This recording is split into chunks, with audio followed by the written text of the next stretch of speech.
huku tunalinda usalama wetu, usalama wa kwenu nyinyi, lakini pia mali za chuo.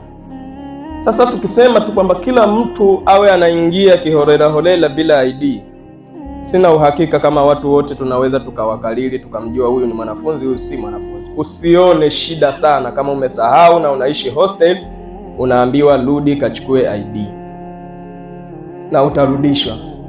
Ukirudisha sitaki umtukane askari wangu, na ukimtukana hatua kali zitachukuliwa.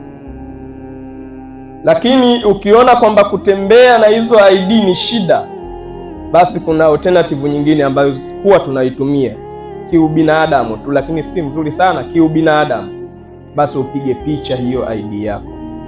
Kuja na mgeni wako, kabla hajaingia pale ndani, kwanza mtaarifu security. Mwambie security, ikiwa wewe upo ndani ya chuo, mtaarifu security kwamba security, samahani, kuna mgeni wangu atakuja, anaitwa fulani bin fulani, anatokea sehemu fulani, kwa hivyo nina appointment naye ili nikafanya naye discussion ama mambo mengine yoyote. Kija naye ukapita naye, takachokuja kumtokea usije tukalaumiana, kwa sababu kila sehemu kuna taratibu na sheria. Uwezo ukaenda kwenye nyumba ya mtu upigi hodi, kwenda unajifanya mbabe, sijui kwa sababu wanakwambia samaki mkunja angali mbichi na mtoto mleavyo ndivyo akuavyo. Sijui kama tukiwa na huu mfumo huko tunapoenda tutakuwa vipi, ofisi zetu zitakuwa safi?